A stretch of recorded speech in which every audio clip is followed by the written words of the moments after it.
Hi, folks. Welcome to the Breaking. My name's Henry, and today we are going to be getting some error conditions taken care of in our fourth implementation.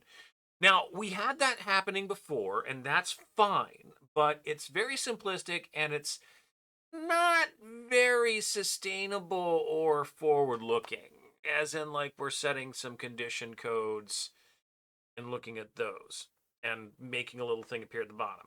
And in previous episodes, we've gone through and that scrolling has made it go away and things of that nature. I want us to have real error messages. I want us to have real definable and notable error conditions. And I want us to know that an error has happened with no questions whatsoever. And I want to know what that error condition is.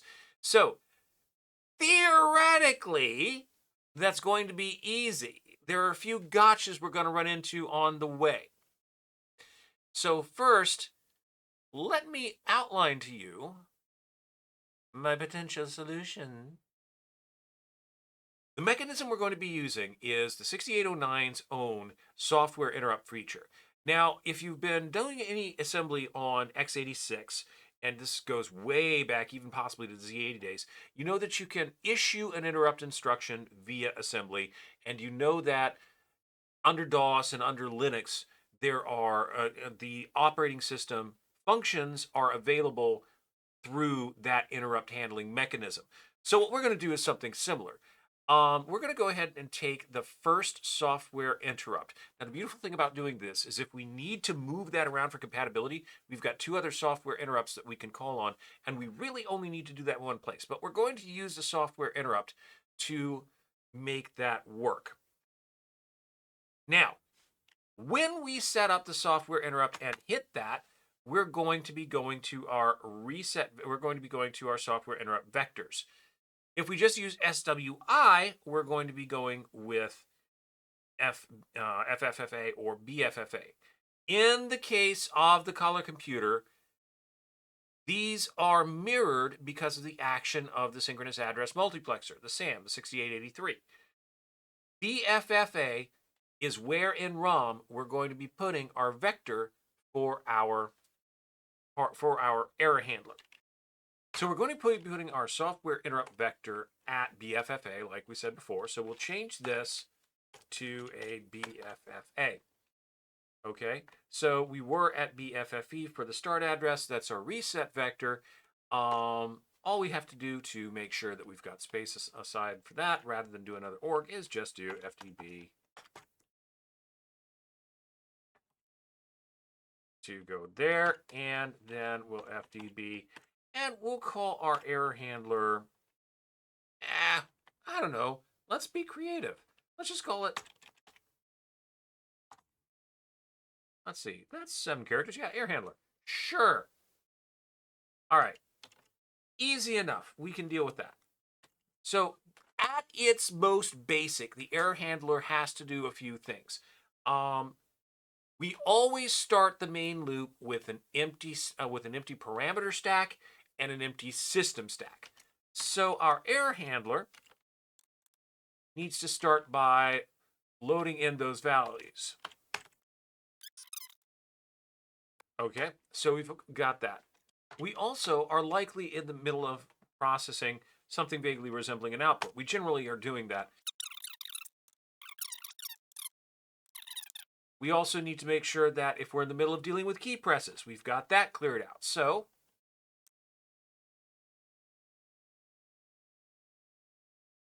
and then once we're done with all of that, it's time to go ahead and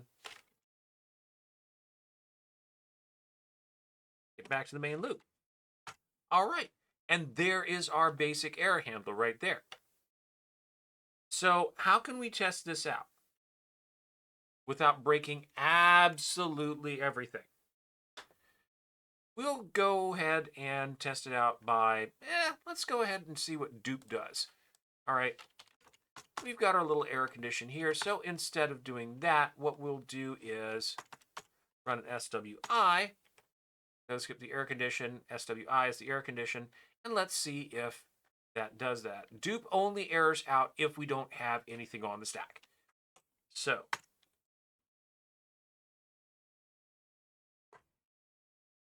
and we're good. All right, and let's see, there's our stack there. There's everything going on. So let's see what happens when I try to do a dupe.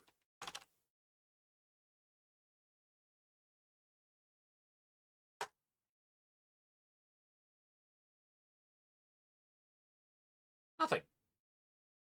Absolutely nothing happens. And that's kind of what we expect to have happen, is that nothing happens. So how can I tell if it actually did something? We'll move on.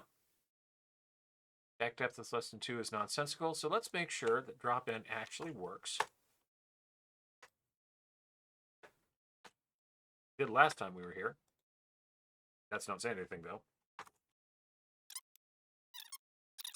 That gives me an air condition. Good. Every time I click the button, click the mouse button, it does that. I really need to do something about remapping that, but I don't know that there's anything I can do. No, there is something I can do. Stand by, please.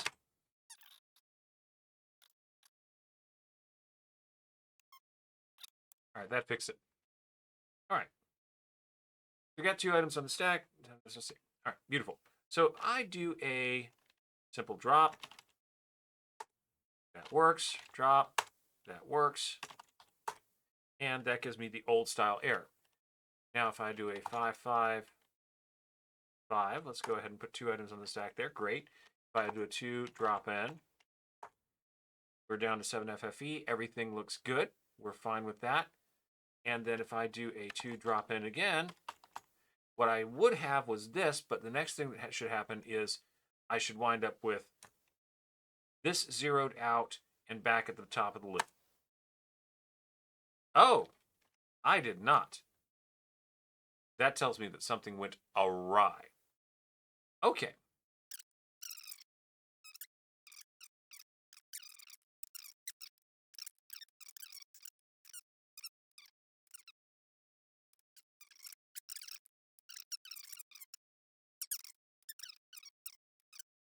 Now we go to the software interrupt. When we hit this,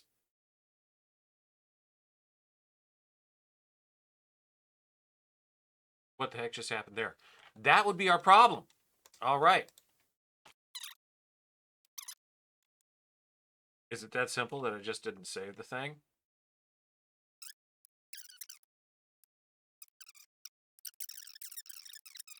And it goes to 8,000. And we are just running and waiting, but nothing else is going on. So now that we know that this is more or less doing what it's supposed to do, let's... Good, we're here. Good. So now this should bring us to our breakpoint. And it did not. Oh, because I'm an idiot and didn't actually look at what the address is. I got to look at the listing and see where that actually is. So that's at A3. Yeah, okay. At A33B. Now we're there. We're at this one. Let's see what we've got going on. If I F11 over this, we load U with 8,000. Great. We load S with the 100, which is our top of stack. There it is. Okay, good. I'm going to store Y in 20A, and Y contains 0215, which is not correct.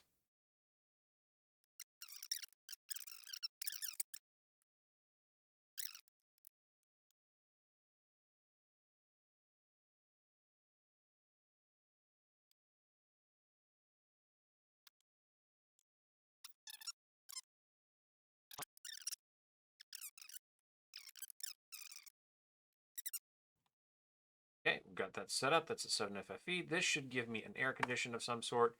And it seems to be working, but it's not exactly doing what I expected it to do. So, all right. But we've got to start. It definitely cleared everything out. Or did it? No, no, no, no, no, no. No, it did. Okay, great. That was strange.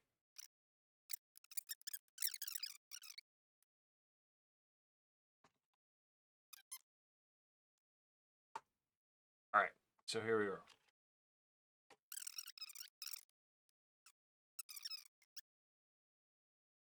Oh, that's what I didn't do. I forgot to save it out. Okay. Before I drive myself absolutely batcrap crazy with no.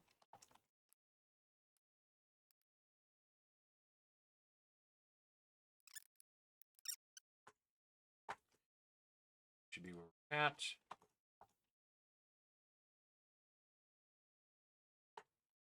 Okay, and got good on that. We're over here. Good. Boom, boom. Yep. All right, we're going to run through that, just clearing out the cursor, or clearing out the any pending key presses. Move over here. If we're not, all right, then we can go ahead and then we grab the current cursor location, which it says is 427. Now I want to look at something right here. That's 42, 420, 1, 2, 3, 4, 5, 6, 7. And that is correct. The only thing that I have not done here is I have not stored a 20 in that location. All right. We'll transfer Y to D so we can do the math on it. Math says and it with E aught, which puts it at 0420, which is great. Add that 04, beautiful. Yep, we just add D that number. And then we transfer D back to Y. Do a scroll check, and I'm just going to go ahead and so let's look at that real quick. Compare Y to that. If it is set, then go to A193 and simply return. Store that in 20A, store that in 208, and now we do an L branch always to 0196, which is sync, and I can just go ahead. 5. Bob's your uncle. There we go. Now, what this did do is it did print the OK message, or at least it looks like it printed the OK message. Let me clear that breakpoint and see what happened. EP clear 1. All right, good. That's there. So if I go to 5 and I get an OK, but I've cleared, it's not giving me an error indication.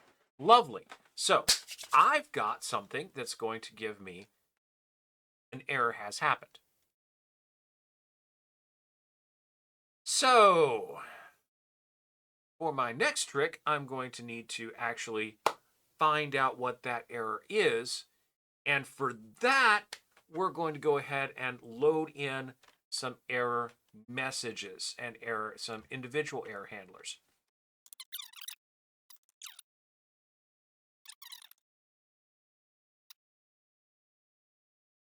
And here's the thing. This is what's going to happen at the end of the error. So I'm actually going to change that to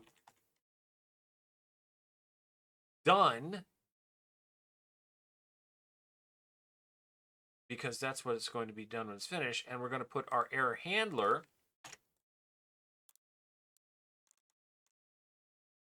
over here. So let's do a little bit of planning ahead before we just jump into this. Maybe I'm not known for planning ahead, but we're going to do just a little bit of it. And we're going to figure out a system that will work. So I took a gander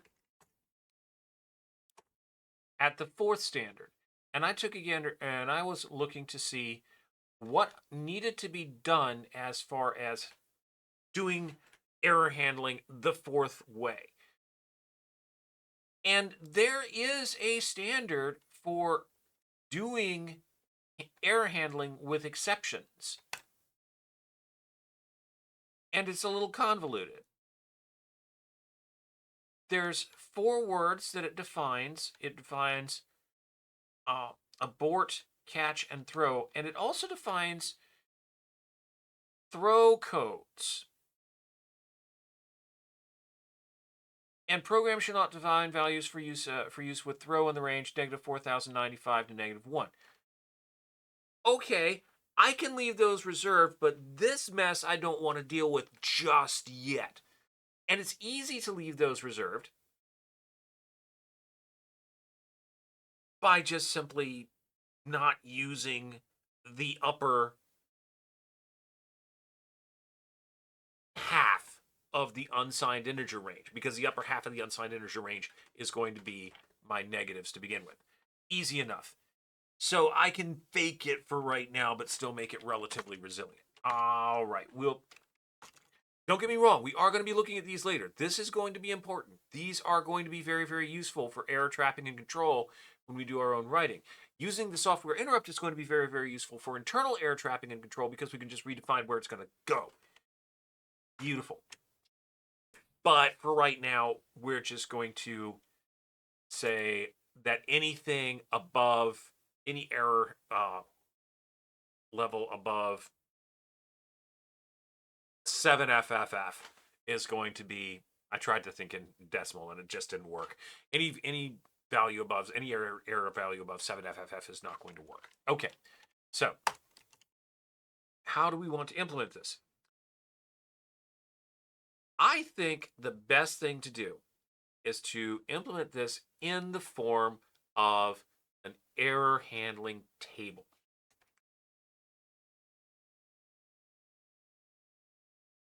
This table can live in an otherwise unused portion of memory. What I can do is I can assign an entire page pretty much, because we don't have anything going on between the system stack, the top of the system stack, and the top of variables, system variables. And we can start with, let's say, the default error. And this default error handler is going to live on this side. But first, why am I doing this as a table? Okay, because within the context of this program itself, this allows me to redefine the hooks for error handlers. So realistically speaking, in the programs that I write in Forth, I can redefine those error handlers within the Forth language. Okay, no big deal. But that's going to be, I'm sure, very, very useful later. So we'll start with our default error handler in here, but we're going to need to initialize this. So I will set up our initial error, and this is going to begin by printing our message.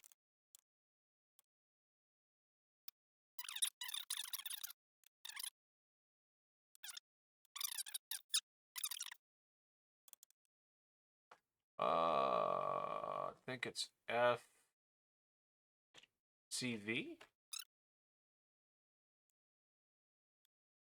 Yep. All right, cool. But ASCII is translated into values typically required for display by the MC6847 BDG as present intended there. Okay. So I think FCV is what I'm going to want.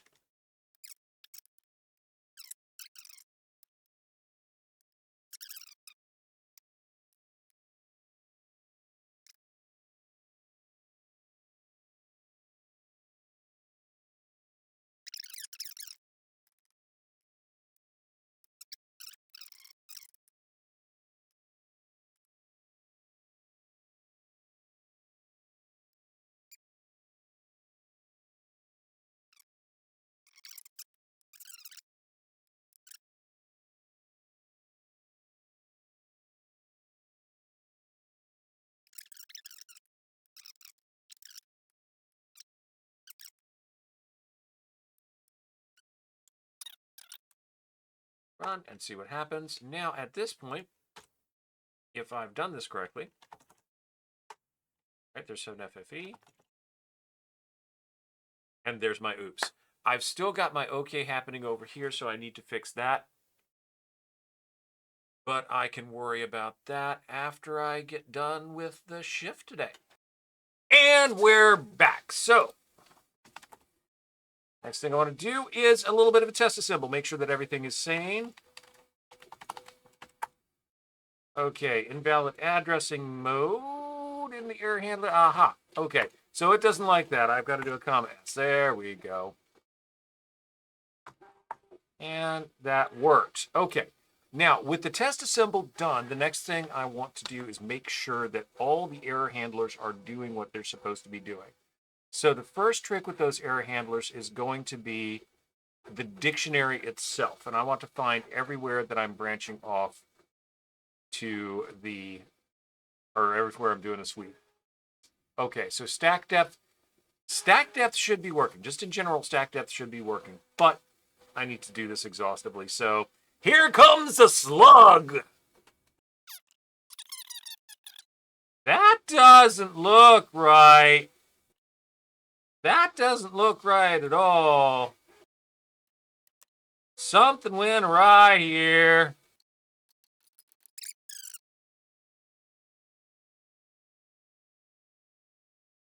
That definitely doesn't look right. I think I've got a typo that worked in there somewhere. Where'd you go? You are on 142 maybe? How that managed to happen, I have no idea. So it went to 2E. That was just a typo. All right, let's try that again. Make the assemble. Good.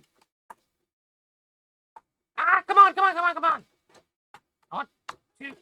There, that's what I was looking for. Okay, now let's F5. That looks correct. Okay, there we go. So let's try this. What, nothing else for me? Okay, good.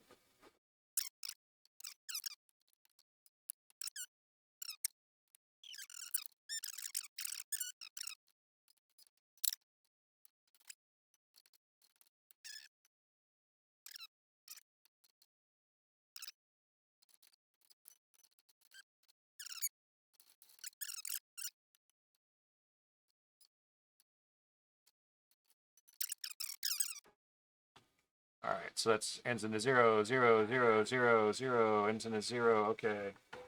All right. Oops.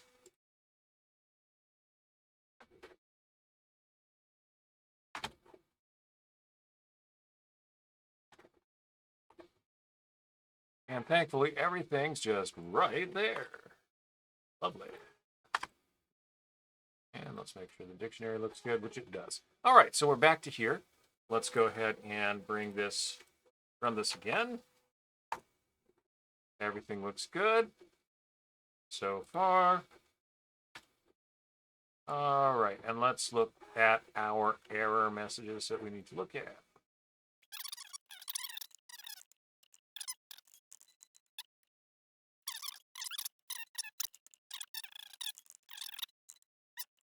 That wasn't supposed to happen right there on the scroll. So let's bring in the notes. And let's see if just clearing clears it up. Why did that get too big too quick? So ducking. Oh, right, because of the overflow. I didn't do anything with the overflow error. That's because Mul's going to over. I can't do that until I fix it. So, all right. Knowing that, I'm using this as an error checking routine, or to check, make sure that everything's sane. So I'm going to fix that.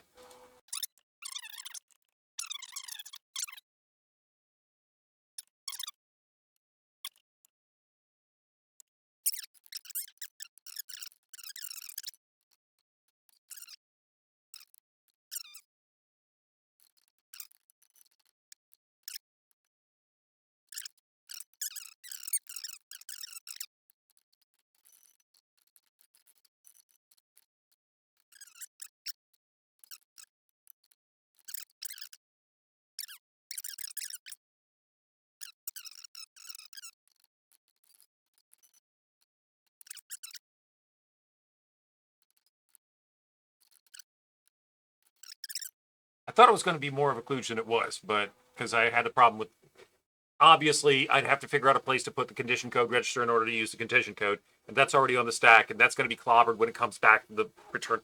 And so, flag! Or, I'm sorry, flag! Over there. Yeah.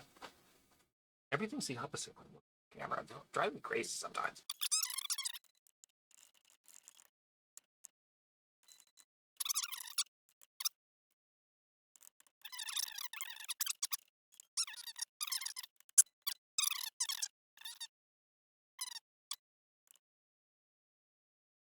You know, I could have put that on the stack frame instead of having that variable over there for that specific.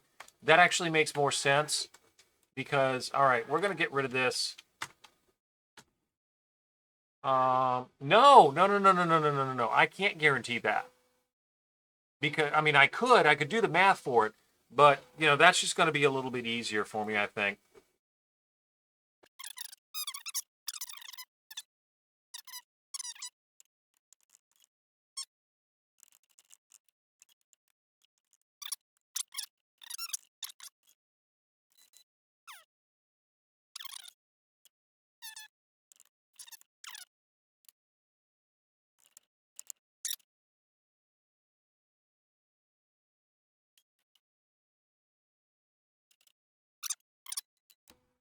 Okay, so rabbit trails, rabbit trails, rabbit trails. Here we go. Okay, see this? This is a problem right here.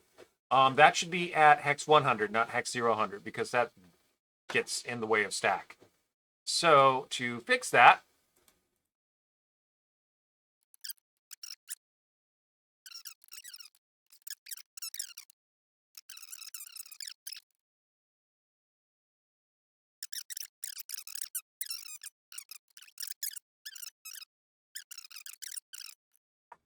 all right, and if I go with a, let's put 10 on the stack, that's fine.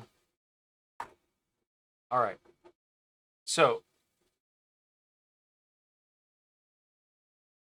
oh! That's supposed to load it as an immediate value. I need the immediate value, not the value at. How many times am I going to have to remember that? Ah! All right. That's easy to fix.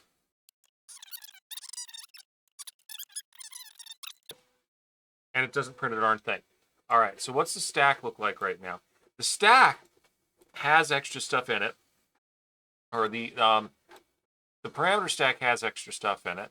So if I look at, let's go with, and see what's in there. It's starting at C. Okay.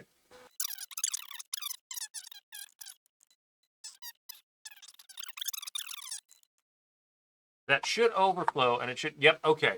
So it restored everything properly. It just didn't print Jack, and we've got other problems in this. Didn't we look at this earlier? I thought we fixed this earlier. Okay. Well, let's fix it again then.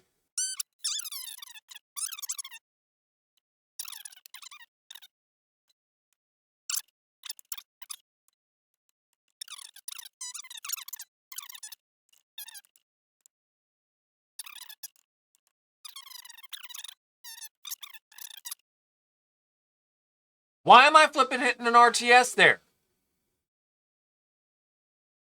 That's not supposed to be an RTS at B07E. What's going on with this?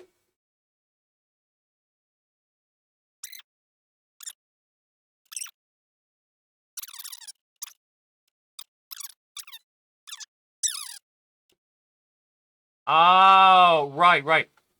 That's exactly what I was supposed to do. Come on, Henry. Trace your own.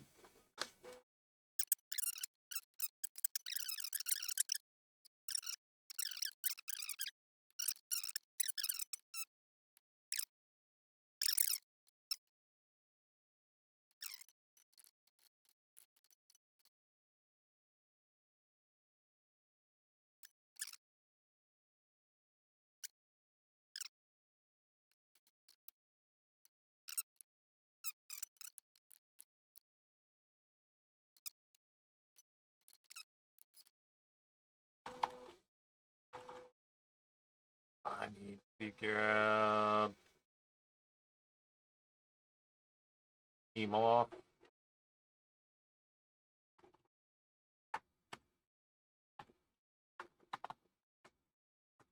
I think that's okay. That must have been what I did wrong. Because I think, yeah, because I did that after I did my stack adjustment. That's exactly what happened. I should have done that beforehand.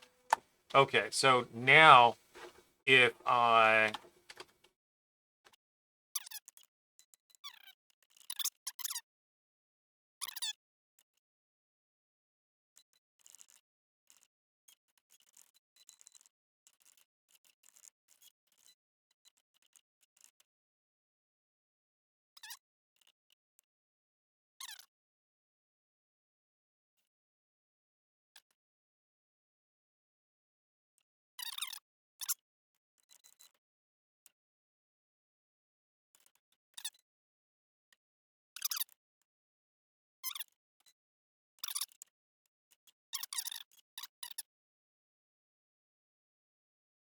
this is a similar error to what I've had before. There's something going on where I'm not clearing the stack appropriately, or where I'm not we're messing up what's going on with the stack.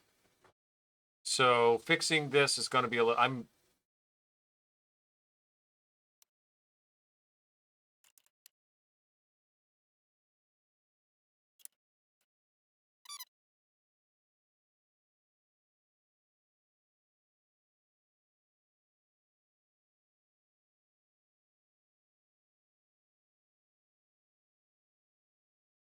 All right, I'm going to give up on this for a little bit, and I'm going to go get some dinner, I think.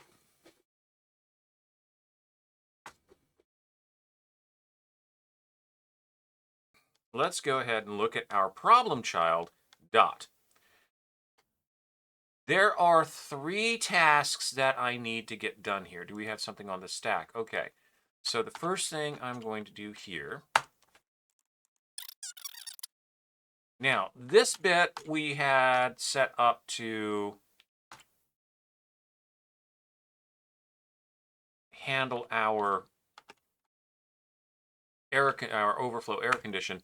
I'm not going to worry about that just yet. Okay, so last time we put together a maximum radix divisor. So I don't want to do that. I want to set up max radix hit, and we'll make that equal to 0. These are all going to be offsets from our local variable frame. Now, what else do I have here? There's a few other things. I'm going to go ahead and open this.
I don't think we even need that flag. No, we don't need that flag because SWI puts us into a known condition.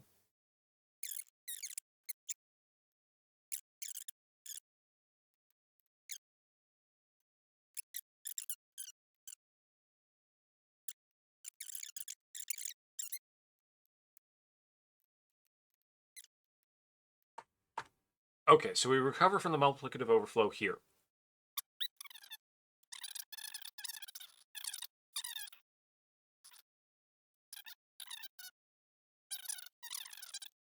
So when it comes back from that, it's also going to have the return address on the stack, which will give me another. Okay, so I should have 14 bytes on the stack when I'm done, or D bytes on the stack when I'm done.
Now, note, I say ones place, it doesn't matter what base you're in, it's always a 1.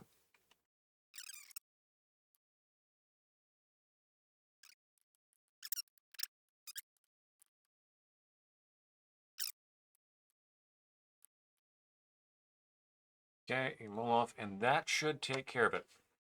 This should work. Note for certain values of should. Is it sane? It looks like it's acting sane. Good. Everything's good so far. And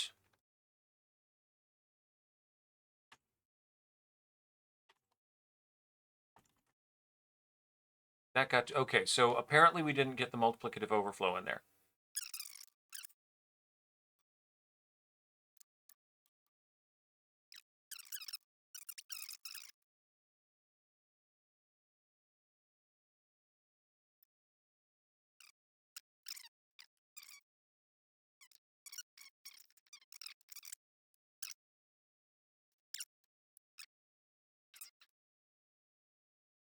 Oh, maybe that's my problem. Let's come back up here and see if I actually, okay, we skipped the air condition. Did I give it a marker to skip? I did not. All right, let's try that again. This time with hopefully corrected. Yep, we're good. Make run.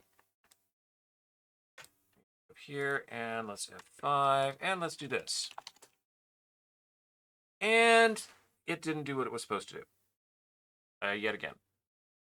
We're still at 8,000. We're still at the stack is at 0, 100. So everything's where it's supposed to be. It just didn't do what it was supposed to do. Let's set this up again. All right, so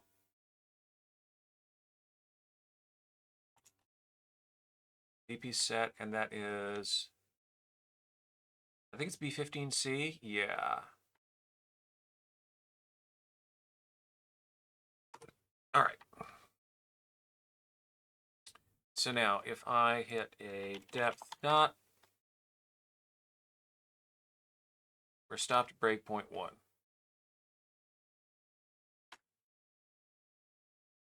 And that loaded X with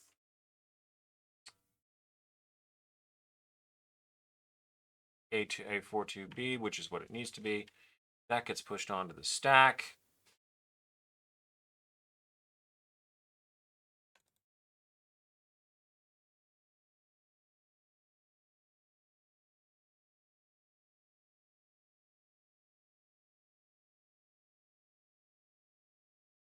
stack is currently sitting at, where is my stack pointer? 00E2.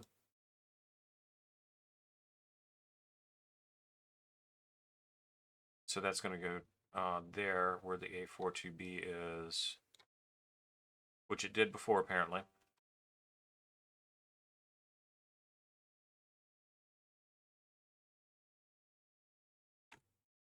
All right, and B18D, let me make sure that that's the correct location. I want B18D.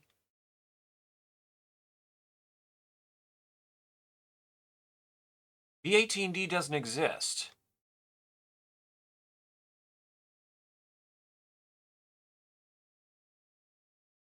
Because I'll bet you Nikolai pulled this number.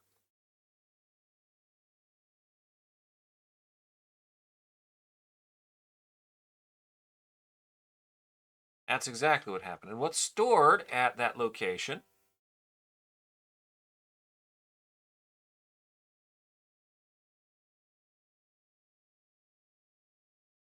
Oh, no, it's correct. It's B18D. It's right there. Okay.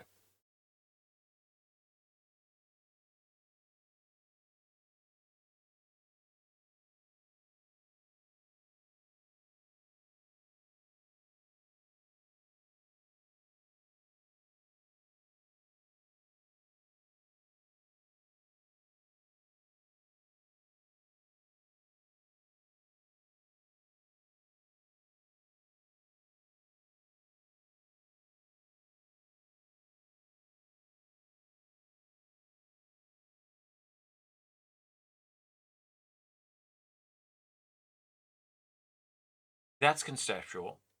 So that's still going to be ambiguous. So I'm going to do this. I'm going to do...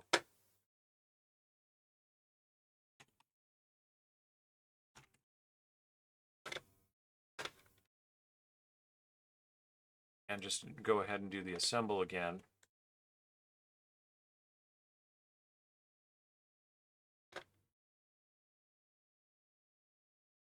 Yep, okay, so that's all it did there. Let's run it.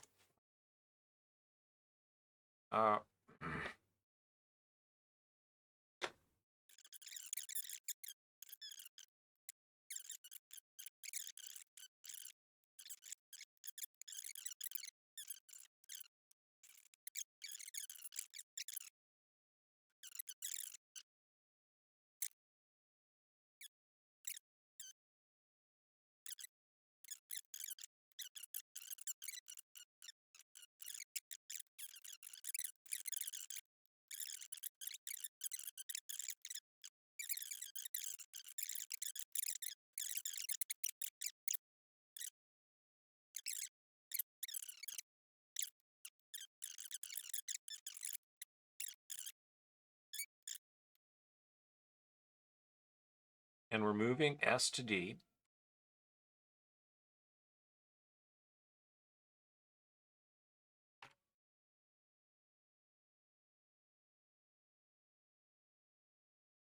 And then, let's see, S to D contains, let's see, that's at 00VE.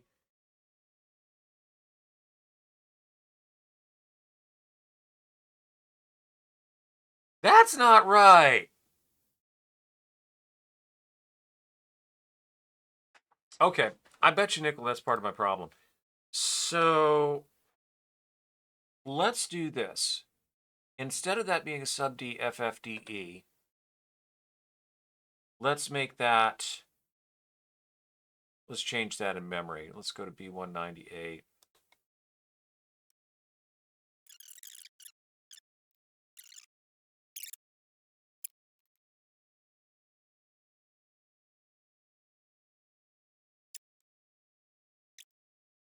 Okay, so apparently I can't do that. Yeah, no, it didn't change it. Okay. So, in other words, I'm going to have to do a control Q here and just start the whole thing over again. Yep, so that gives me an F30022.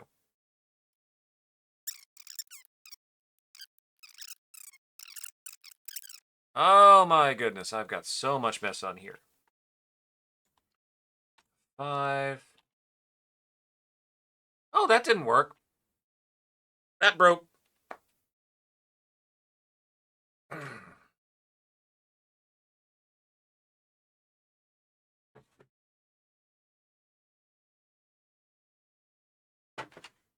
I'm going to get this done.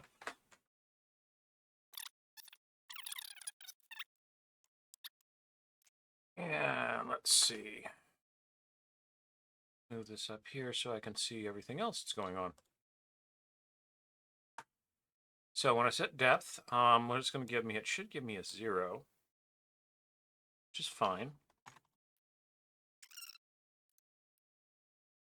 Yeah, we'll do that. 1024. Let's do 32,767.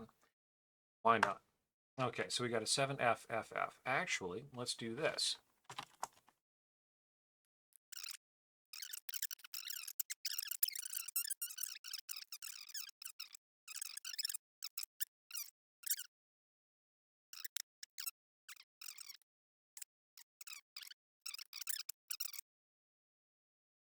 Oh, oh.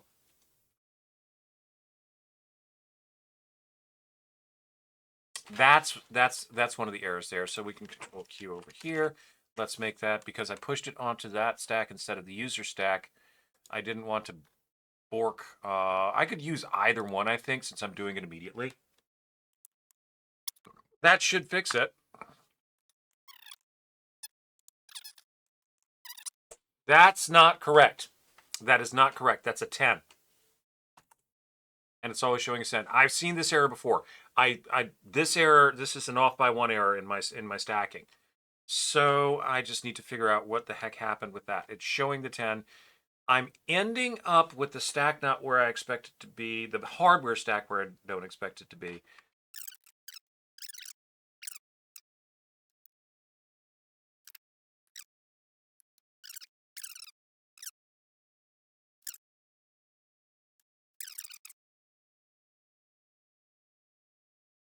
Oh, okay, yeah. Okay, that's what.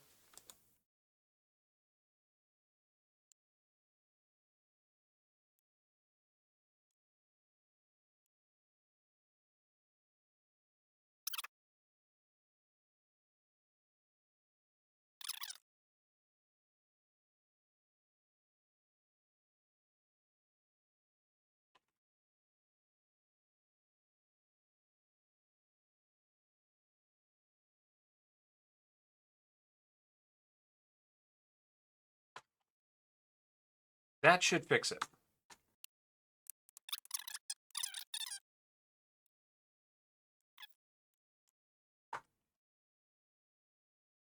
Bang.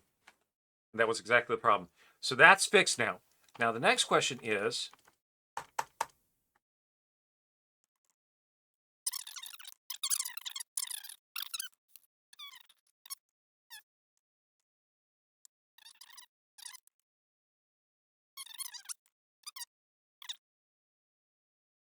all right, fixing the scroll issue.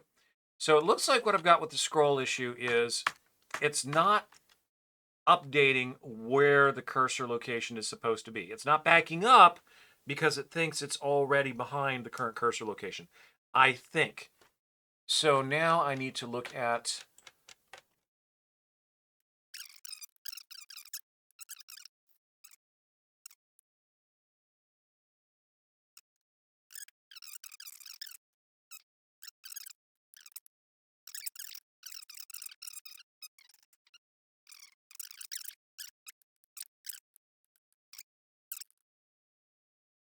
and it wraps, and it did not update previous cursor. All right, now you make sense. This is more or less correct. If I do this now, if I retype this line, it should work. Maybe it will work. I'm not sure, because it might be looking from cursor, which of course it isn't, and of course that broke it. All right, good. And it way broke it. All right, so we are not updating in scroll check. So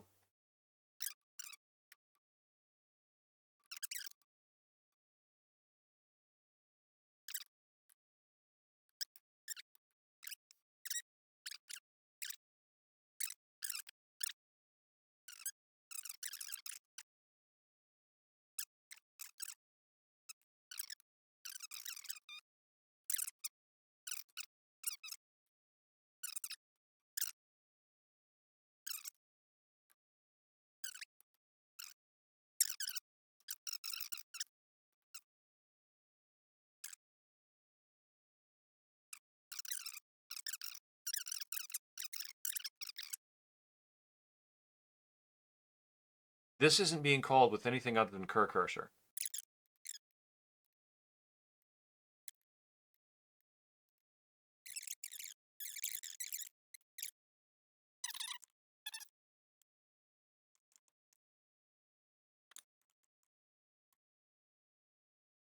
All right, that should fix the scroll issue.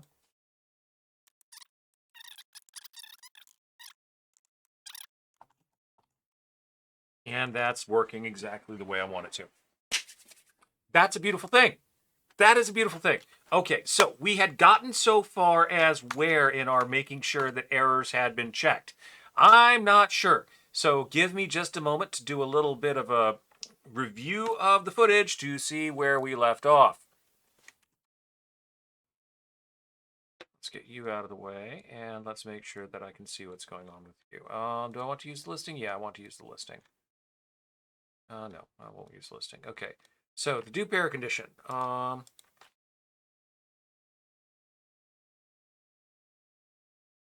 the heck just happened there?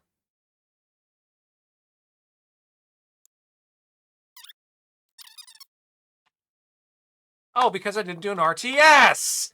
That always helps to be able to return!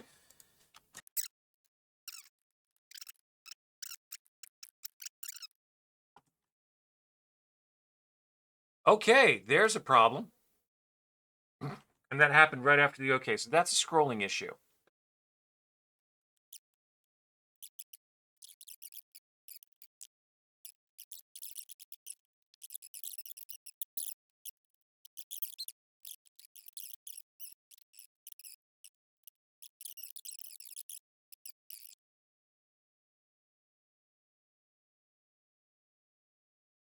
Expects the address of the zero terminated string in X, and that's exactly what happened. X got clobbered. So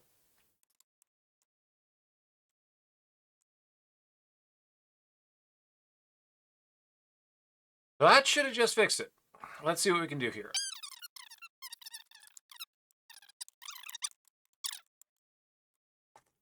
Good. All right, so that's working nicely.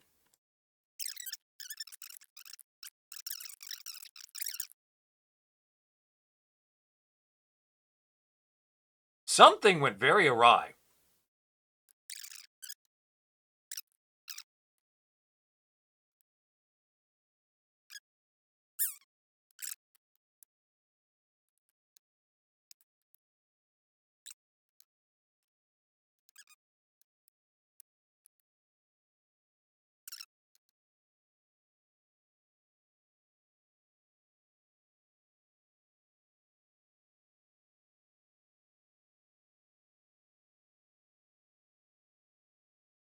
Oh,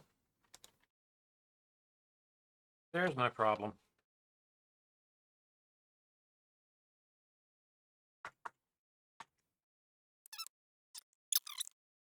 And now that's giving me more grief. And I can tell you why that's giving me more grief, because that had to do an extra one.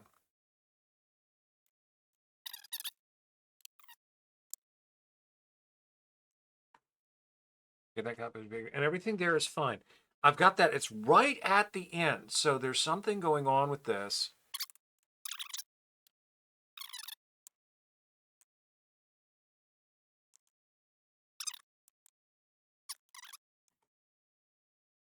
And that's exactly what it needed, because it was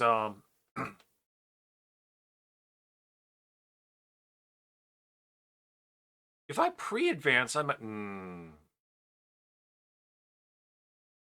no. No. Okay. That'll work. That'll work. It's a good yep, that'll work. I'll call that good. But I did forget to check all the rest of them, so let's go ahead and check the rest of them.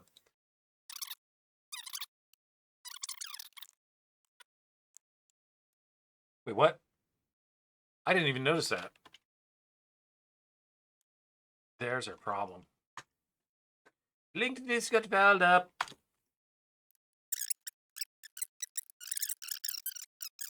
All right, for the sub. All right, the only thing that I have, do I have anything other?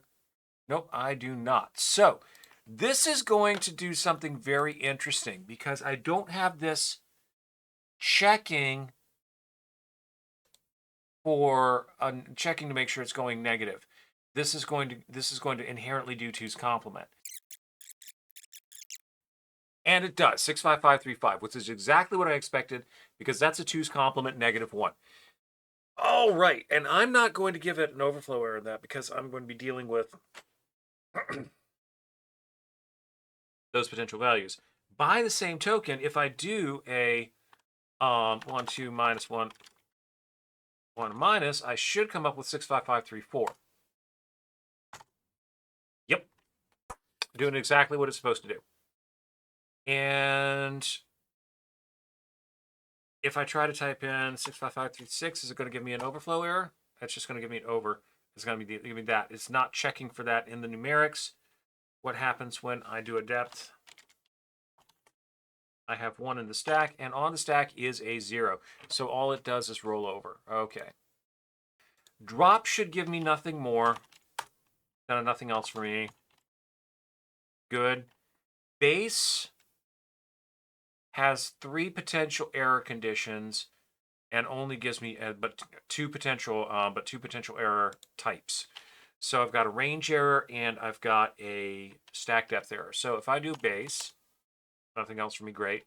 All right, yes, I know. In the fourth standard, base is actually a named variable that's system level named. We'll deal with that later. Okay, so now if I try an underflow, 1 base, I can't deal with that. Let me fix that message. And then if I go 37 base, I can't deal with that number. Good, that's correct. Coming back to the dictionary and going to the end of that.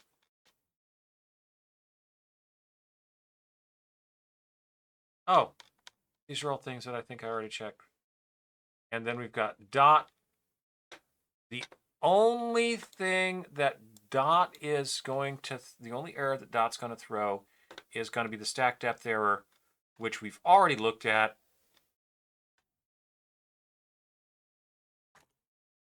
Yep. Add is going to do much the same as subtract.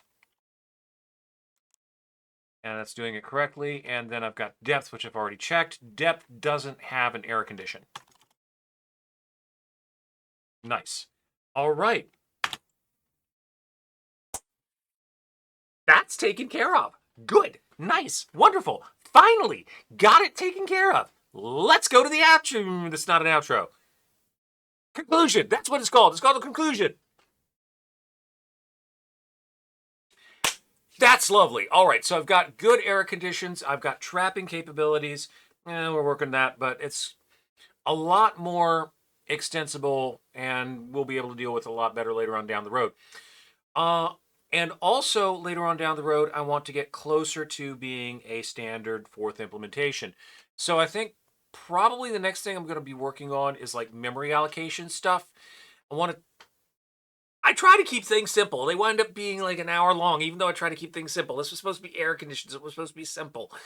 All right, so let's try variables. Let's try and make them simple. That's not going to be simple because when dealing with variables, we're going to have to deal with how do we determine where to allocate things? How are things going to be allocated?